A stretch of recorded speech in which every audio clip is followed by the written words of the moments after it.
And for color, I could add some of these grapes that will also add sugar and sweetness. Well, first of all, we should never store mushrooms in plastic, but these are honey mushrooms, which are one of the only species that we've been able to find this year. Foraging is an ancient concept. Our culture has moved far away from foraging and is fortunately coming back into it now. I see a trend in foraging that more and more people are finding wild ingredients for home use and in restaurants, and not just for food, but also for medicinal purposes. And it's just starting to put its buds out. And in another couple of weeks, the tree is going to be covered in spikes. Well, even for food or medicine, you would harvest them at the end of the season when the leaves have started to die back. And the reason why I think it's still important today is for a couple of reasons. One is it really helps people connect with where they're living, with the land around them, and helps them connect with their environment and feel that they are part of the living world. And we are so deprived of connection with nature these days. It's a really easy, simple way to do it. It's also a way to get food. Yeah, the glazed maitake mushroom, and this includes a couple of different foraged elements.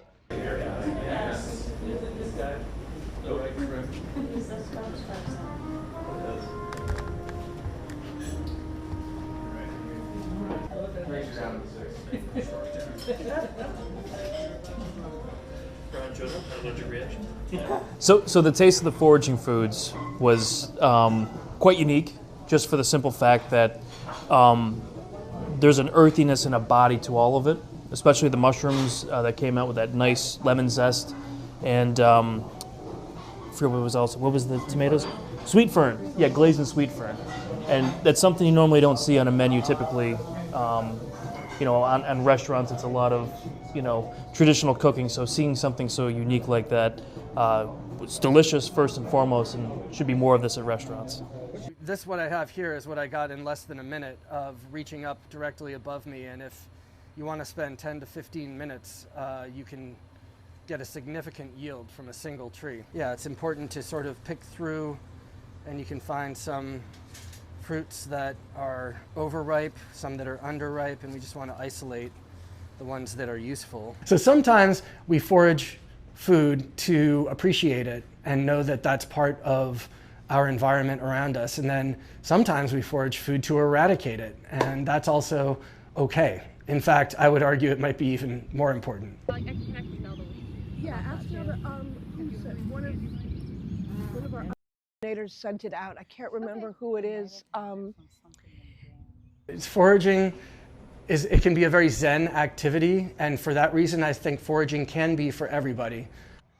One of the things about the older field guides is that they have been vetted. People have looked through them, they've figured out what's right, what's wrong. Oh, I should be watching that, right? One of the pitfalls is not knowing your plants and not knowing what's edible, what's not edible, what's poisonous, what's not poisonous. So there's a couple of ways of approaching that. One is talk to somebody who knows. Another is to get field guides, published field guides that have been around for a while, not the new ones that have not been written by real people. And I don't worry about picking too many flowers, because the neat thing about these violets is,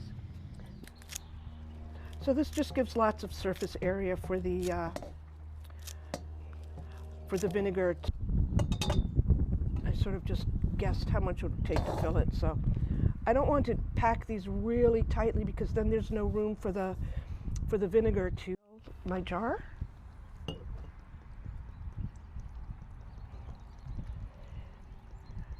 And I want to top the cover. I do have a rule: when in doubt, don't. So if you're not sure if it can be eaten, if you're not sure if you can put it in your mouth or put it on your skin or pick it, just don't. There are times when that will really serve you well and keep you from getting sick. There are times when it will keep you from having a useful plant, but that's okay. It's got, I kind of think of it just as having like a really classic mushroom flavor. It's kind of earthy, it's kind of sweet. That has to do with how dry the weather has been.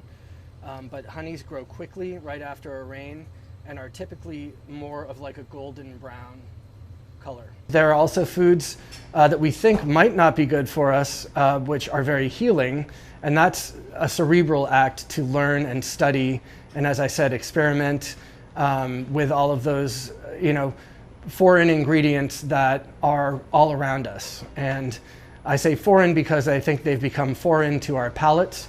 They've become foreign to our restaurants and grocery stores, but they are many of them are very common and have great use. So I'm glad to see that people are coming back to foraging again.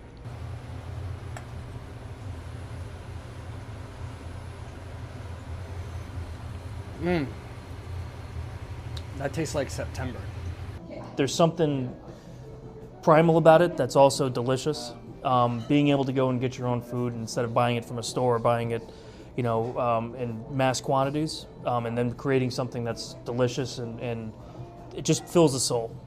Lebanese lamb meatballs with a truffle salsify puree, wild grape syrup, and garnished with salad.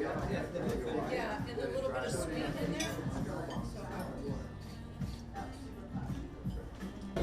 60 pounds of blueberries and 30 pounds of raspberries, 20 pounds of blackberries. I think it's similar to selecting items on a menu that are local for me, only it's maybe a level up, right? Because like you're using local farmers when you're selecting, when you're getting local items like local tomatoes or pastured proteins from a certain area, and that's great. But foraged is like one step more, because that means somebody's like going into the woods and like collecting things that are just growing wild, and it's cool. You know that nothing's been sprayed, nothing's necessarily planned. You might go out to look for chanterelle mushrooms and there aren't any, but so there's it's kind of special when you get a dish with foraged foods. It's like it's the extra effort and it's extra local.